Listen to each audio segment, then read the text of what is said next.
Esto es hidrógeno. Opa!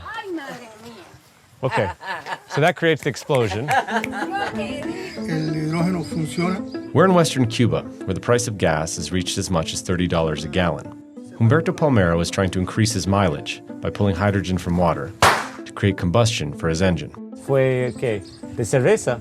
Sí, de cerveza. Okay, so es una botella de cerveza. Aquí yo pongo el agua. We came here to see how Cuba is managing an unprecedented energy crisis and found residents are finding new ways to survive. Empecé a inventar, me eché como un mes y pico creando, innovando. In January, the Trump administration began blocking fuel shipments to Cuba in a blatant effort to squeeze the island and force the government to collapse. Are you considering U.S. action in Cuba? I think it's just going to fall. 6 months later, the government is still standing and struggling to meet basic needs. And yet Cubans are working through and around the crisis and improvising to power their lives. Yeah, it's 43% remaining. You know, this is the heart of the whole thing. David Gonzalez has created one of Havana's hottest venues by powering concerts entirely off a lithium battery he imported from Spain.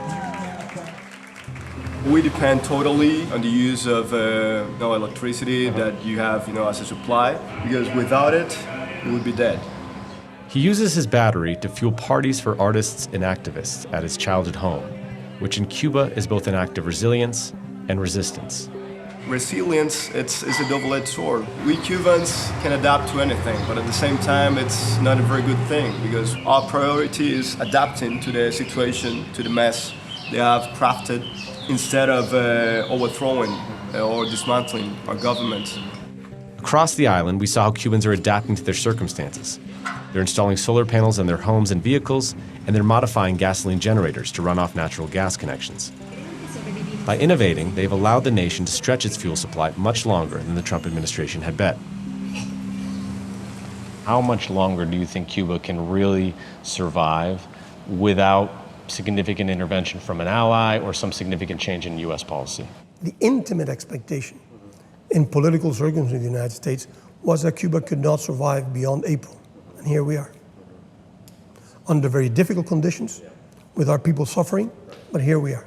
Wondering though, do you have a month before it becomes too difficult to bear, or is it several months, or is it a year? How long can you go on like this?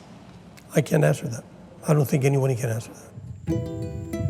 As the fuel crisis continues, Cubans like Humberto say they'll continue surviving how they always have, a lo cubano, the Cuban way.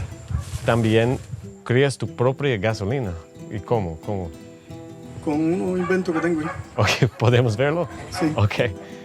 Entonces, aquí yo echo un plástico, le doy candela, fuego, pasa por el serpentín y ahí me va dando la gasolina.